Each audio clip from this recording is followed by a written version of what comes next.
umaga, kandidato para pangalawang Pangulo, si Senator Bongbong Marcos. Senator, magandang umaga po. Magandang umaga at magandang umaga sa mga nakikinig. Good morning po sa inyo. Okay, unang katanungan, bakit Vice Presidente? Bakit hindi senador na sigurado naman kayo ay mananalo? Bakit hindi presidente na hangad ng marami ninyong mga supporters? Bakit po Vice Presidente ang inyong tatagpuan? Una, iniisip ko talaga na gusto kong bumalik sa executive. Dahil sa aking tingin naman, palagay ko naman maganda ng trabaho ng ating mga legislator at sapat na ang batas. Ang kulang natin ay yung sa implementa ng batas. So, nasanay din ako nung ako ay nasa probinsya, naging governor ako, yung may ginagawa at parang na-frustrate ako na pinagdidibatihan lang, wala tayong direct na action na magawa sa legislatura. Kaya sabi ko, tingnan natin kung paano papasok sa executive ulit. At nakikita ko naman masyadong crowded yung mag-presidential race at masyado na magulo. Kasi itong eleksyon na ito medyo magulo eh. Hindi kagaya ng mga iba na maliwanag ang party line. Mga partido ngayon hindi ganun na pareho kagaya ng dati. Kaya sabi ko, subukan natin mag-vice. At sa palagay ko kakayanin naman. At sa palagay ko naman eto na, magbibigay ng pagkakataon na makapagservisyo na at talagang makagawa ng makatulong ng direct sa tao.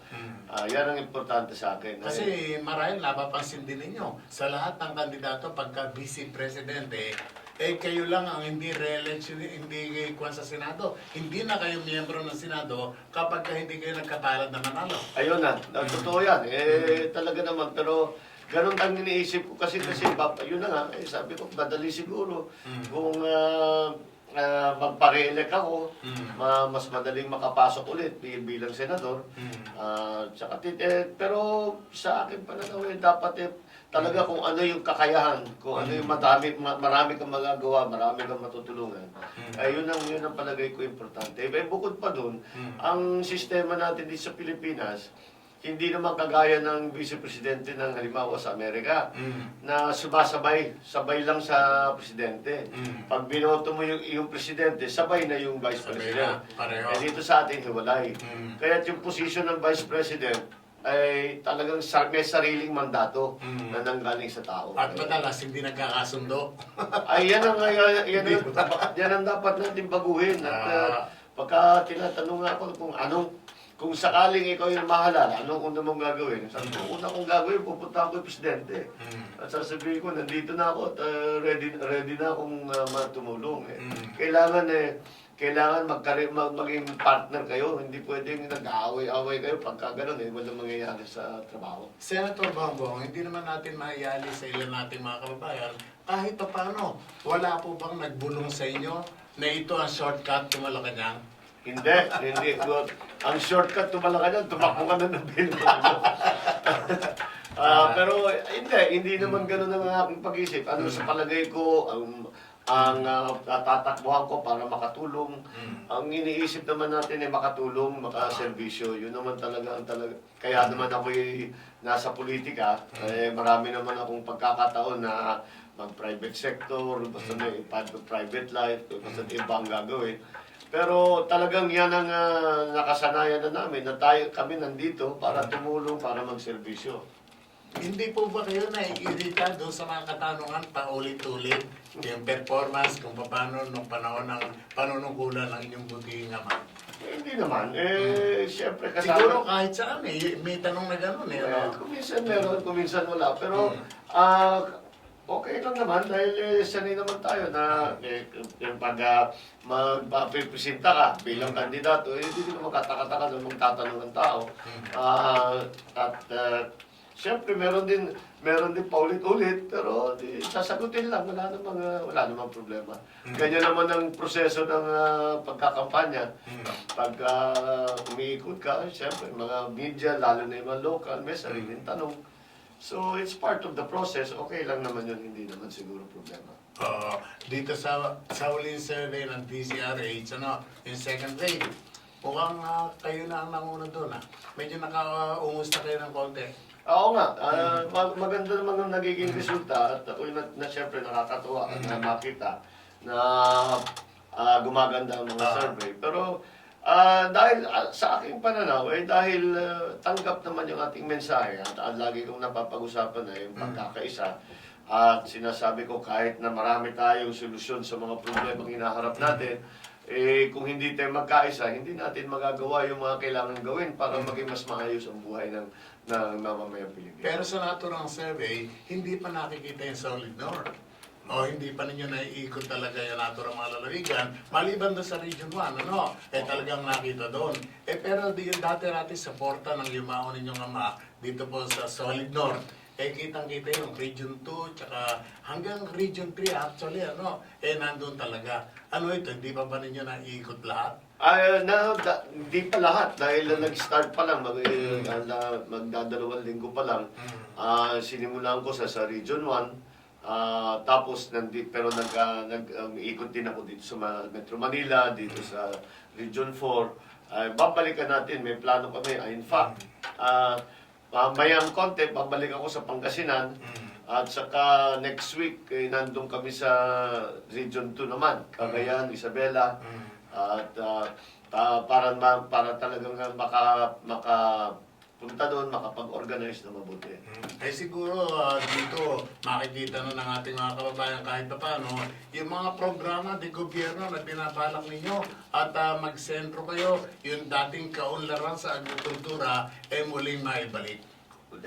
Yun na nga, malaking problema yung agrikultura sa atin dahil sa ngayon, ang dati ay mga almost 35-40% halos ang contribution ng agrikultura sa ekonomiya natin. Ngayon, 11% na lang. At isa pang masakit na statistika, 70% ng mahirap sa Pilipinas ay magsasaka. At dahil nga hindi nasusuportahan ng mga programa ng gobyerno. Actually, sinasabi ko nga parang wala tayong agricultural policy talaga. At hindi naman wala tayong ginagawa, walang ginagawa ang gobyerno para talaga suportahan ng mabuti. Yung programa ng dating Pangulong Ferdinand Marcos, ang katuwang niya doon si Secretary Arturo Tanco, kung tama ang aming pagkakatanda, ano? At nakita natin kung paano tayo nag-export ng bigas. Ay talaga silang nauna si Bong Tangco na talagang nagsimula ng massive agricultural program. Kung tawagin ay Masagana 99. Masagana 99. Tapos sinundan siya ni Senator Sunny Escudero na napakagaling din at ang daming naitulong sa ating mga magsasaka. Nakakagulat nga, nasasabi ko nga na wala tayong polisiya at walang suporta galing sa gobyerno dahil chairman din ako ng Public Works and Infrastructure sa Senado. At doon, sa isang pagdinig namin sa kasama ang NIA, nakita ko yung pala, yung patubig ngayon dito sa Pilipinas, ngayon 2016, mas maliit ang coverage kaysa noong 1986. Kaya isa lang ang ibig sabihin niyan. Ang ibig sabihin niyan ay bukod sa walang ginawang bago na irrigation system, ay yung mga nasira, hindi na inaayos. Kaya kung ganyan, alam naman natin, ang unang kailangan ng mga nagsasaka ay yung patubig.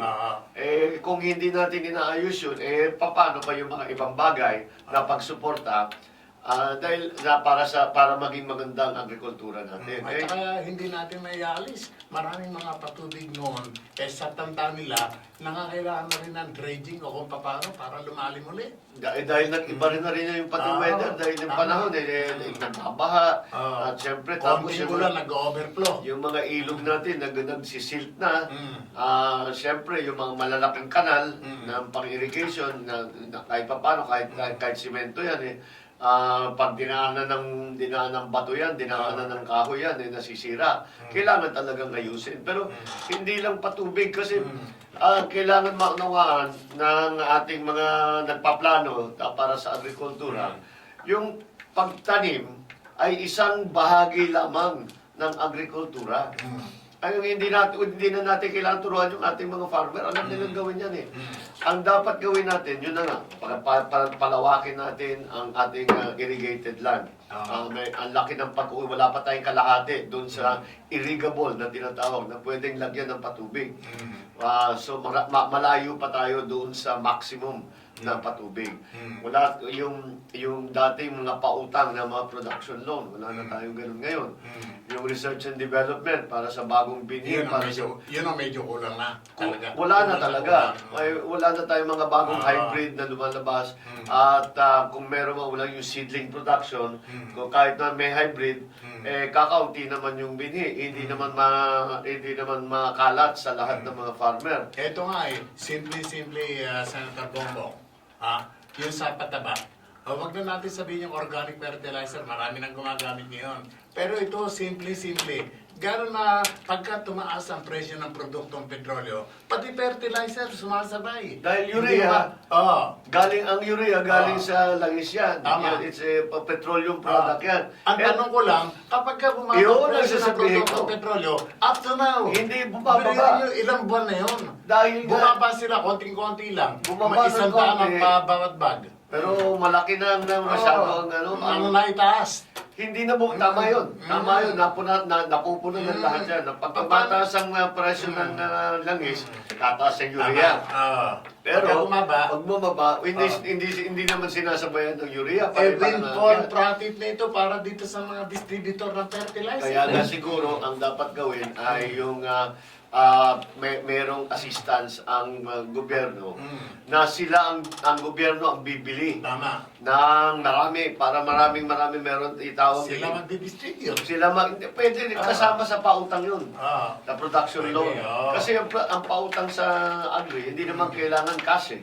Ang kailangan ng mga magsasaka yun na nga yung seedling kailangan nila Naisabunin namin yung ito sa abono. Department of Agriculture.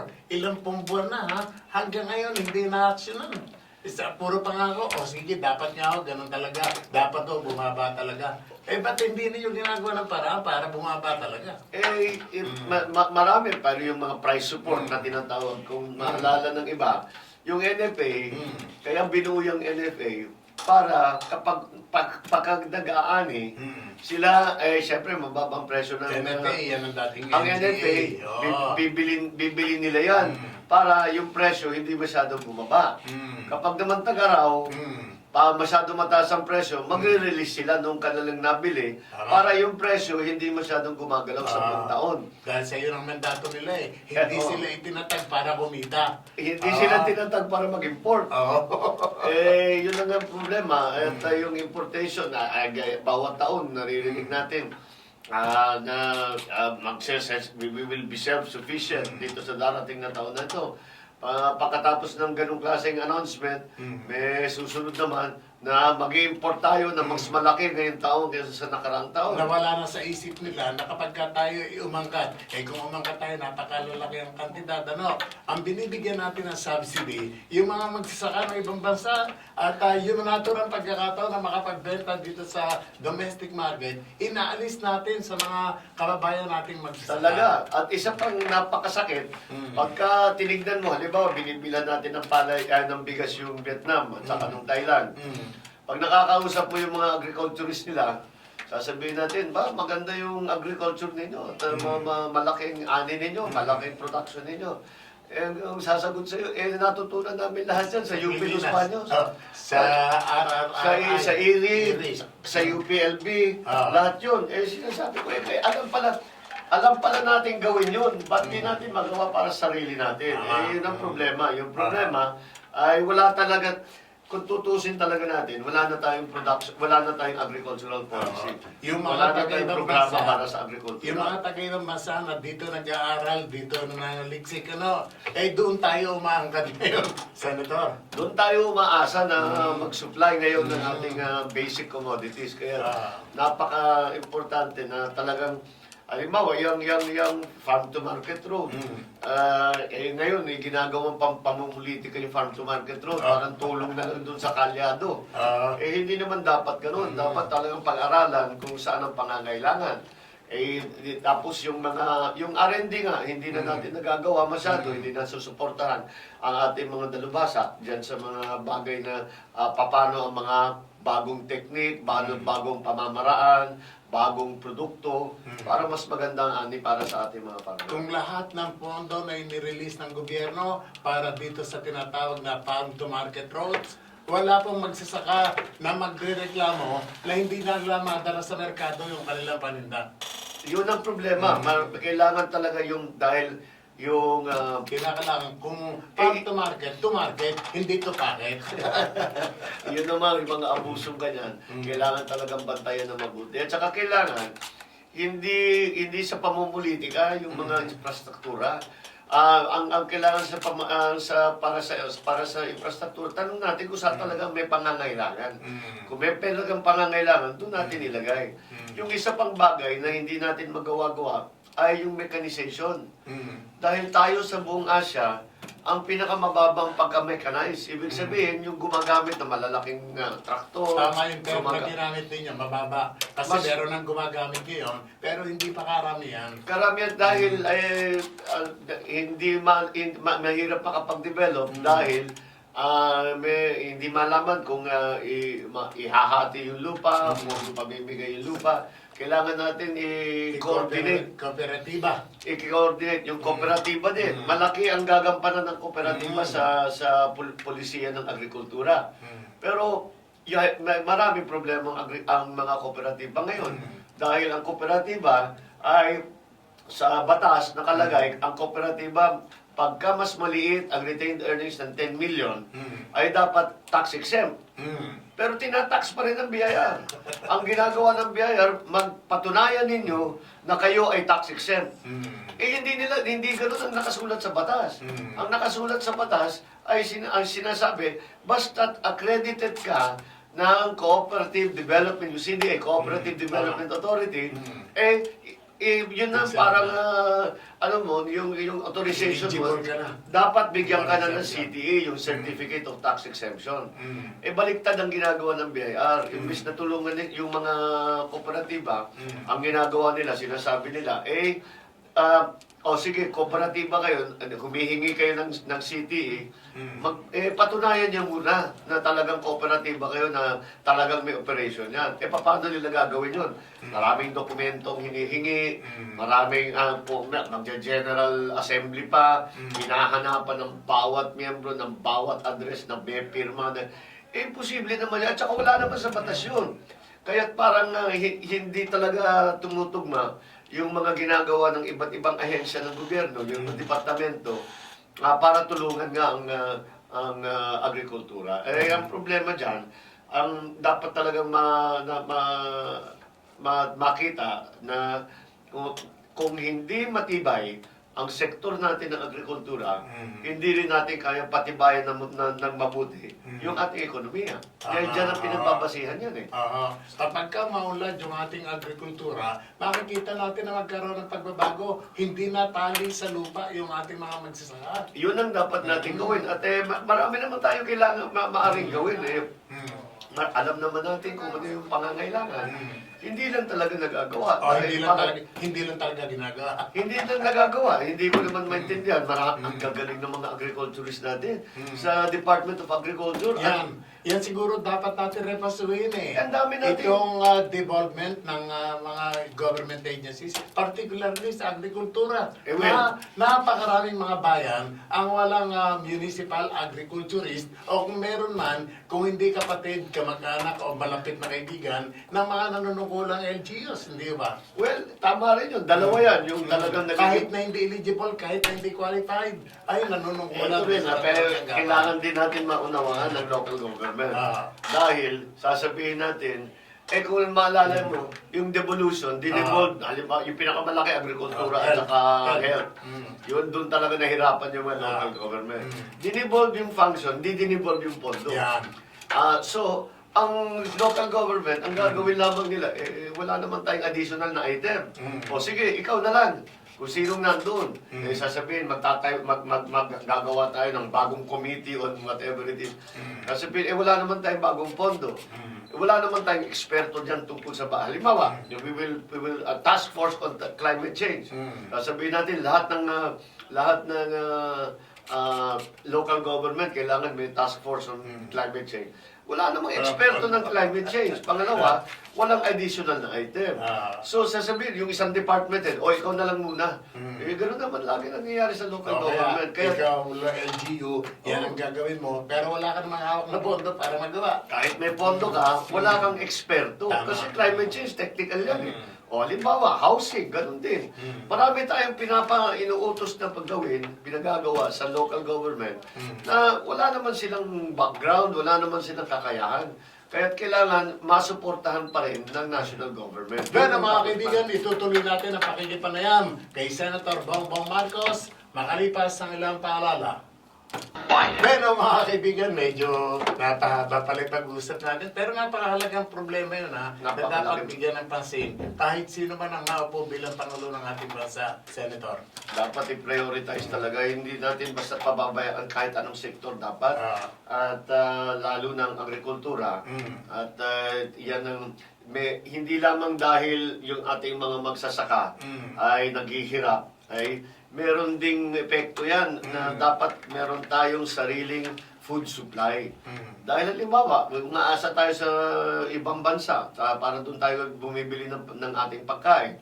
Kung magka-problema, halimbawa bumibili tayo sa China. Yung China, tinutulungan na tayo noon sa palay. Nagkakagulo ngayon. Tatigil lahat yun. Saan tayo tatakbo? Tama. So, kailangan talaga meron tayong sarili. Agricultural sufficiency, yung mga bigas, yung mga pangangailangan, dapat talaga pagtuunan. Dahil naalala ko ito, nung governor ako, sabi ko, pag isang probinsya, sabi ko, dapat yung ating produkto, wag lang palay lang. Dapat meron high value crops para may pinagkikitaan naman ng ang mga farmer. Sabi ko, kung kulang, sabi ko, paano yan kung kulang yung bigas? Bili tayo. Probinsya tayo hindi tayo bansa. Kung bansa, ay hindi mo maasahan na makakabili ka. Kailangan meron kang sarili dahil may tinatawag na strategic concern ang food supply. Yung pag-angkat ng bigas mukhang hindi na matitigil. Mukhang maganda ang kita dito. Yun ang problema. Dapat talagang tignan na mabuti. Bukod pa yung sa pag-import na legal, meron pa yung illegal importation, smuggling. Ang daming napapasok na tunelada na pumapasok na bigas dito sa Pilipinas, na smuggle, sinisira talaga ang hanap buhay ng ating mga magsasaka. Senator, makinig muna tayo ng isang press report. At ang sabi po dito ni Florante, lalagdaan daw po ang executive order sa dagdag sahod sa mga kawani ng gobyerno pagdating niya ngayong umaga. Palagay ko dumating na nasa airport na Pero pagdating na Malacanang yan, hihintayin na dumating doon. Tignan lang natin kung ito yung mga retirees ay kasama dito sa version kasi nagtatalo ang Senado at saka sa House of Representatives tungkol sa pagsasama ng mga retirees. At kung iagapi pa yung kanilang pensyon doon sa sweldo ngayon. Pinipilit sa House na hindi nakasama. Pinipilit namin sa Senado, kailangan. Para dun sa yun ang standardization law ito, dapat kasama lahat ng may benepisyo. Appropriation measure, dapat aprobahan muna nila sa Kamara. Pagka ganun, siyempre, kailangan i-appropriate. Pero pag naging batas, kailangan nilang gawin. Iugmay ko na yung BBL. Kaya na-atraso ito, kayo ang sinisisi ng Palasyo ng Malacanang. Hindi ko ba dapat nag-emanate muna ito sa House? Ganun. Ang pagkaisa namin ay na talaga itong yung Bangsamoro Law, yung basic law, ay lokal na batas.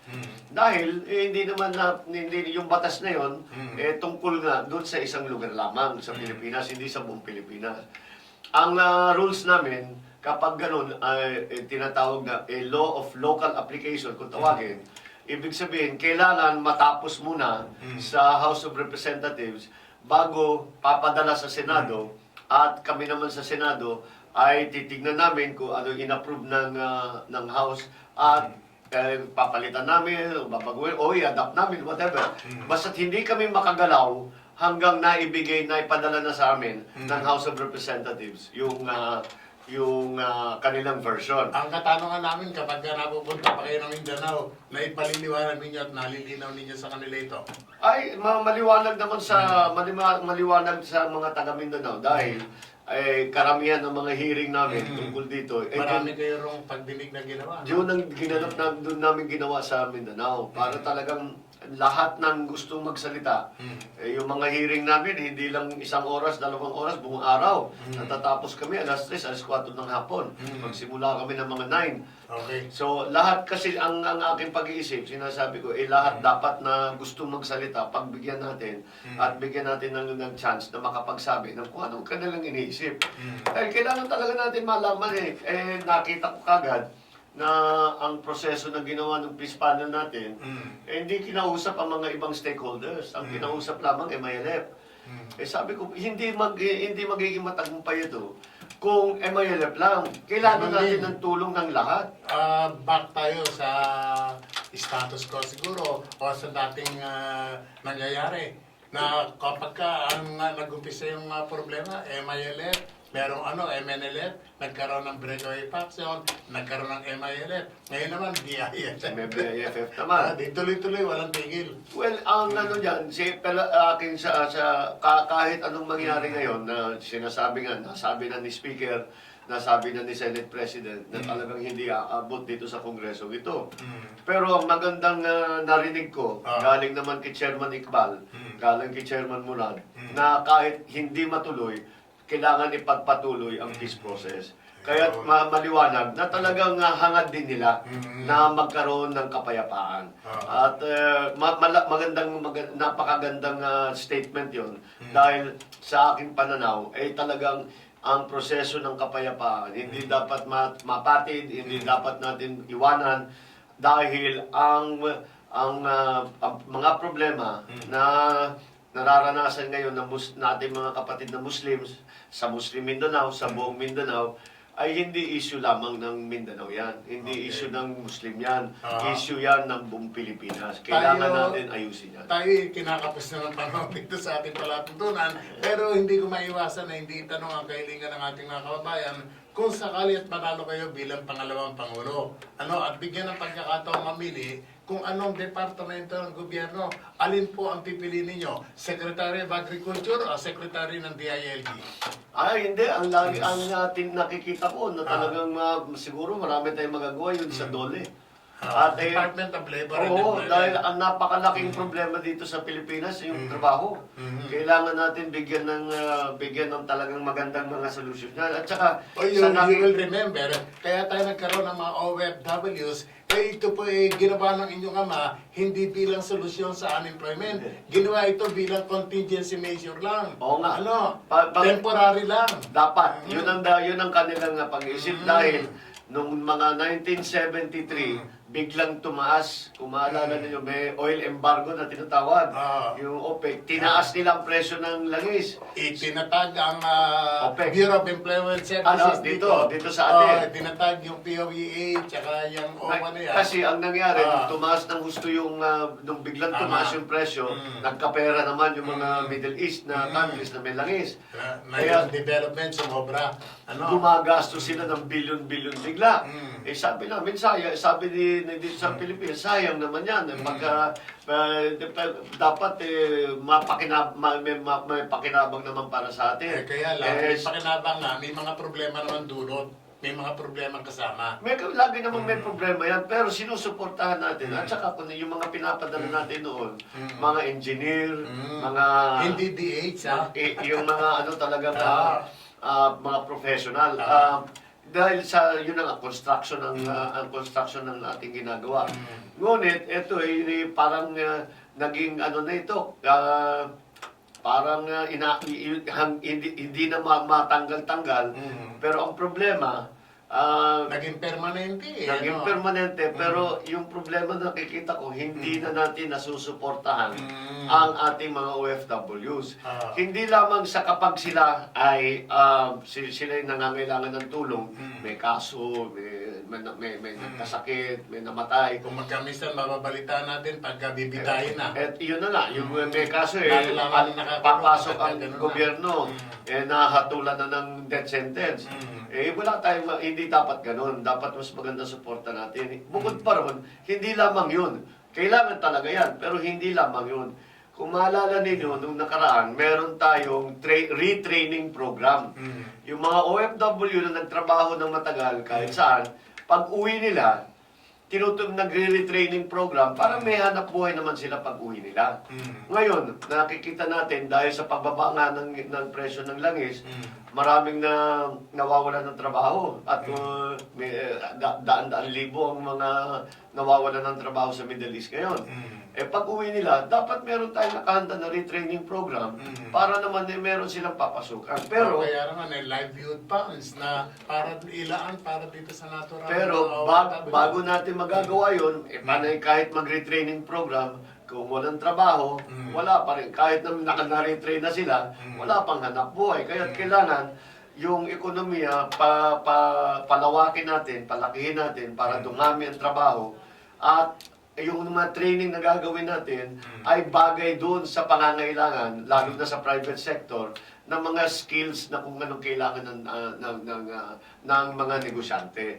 Para naman, pagka natapos ang retraining, handa silang pumasok sa labor market. At marami tayong marami tayong magagawa dyan sa aking palagay. Pero para maayos yan, kasama na rin dyan yung infrastruktura. Kailangan din natin ayusin ang infrastruktura natin na nagagamit ko yung salita na business directed infrastructure. Tatanong natin, if mag-partner tayo sa private sector, ano ba plano ninyo sa susunod na 5 taon, 10 taon? Ano nga ngayon ang magiging pangangailangan ninyo? Yung gobyerno, yan, mga infrastruktura at kami magtatayo. Yun lang mga simple. Halimbawa, yung kuryente natin, problema pa rin. Yung water supply, nagiging problema. Siguro ilalangan natin yung mga susunod na topic sa mga susunod na pagkakataon. Pero maraming salamat po sa pagkakataon na binigay ninyo ngayong umaga. Ako nagpapasalamat at nakapag-usap tayo at napag-usapan natin itong mga issue na ito. Okay, maraming salamat po, Senator. Thank you, Madam Jo. Mga kaibigan, ang ating po napakinggan sa bahaging ito ng ating palatuntunan, Senator Bongbong Marcos, kandidato para pangalawang Pangulo sa May elections.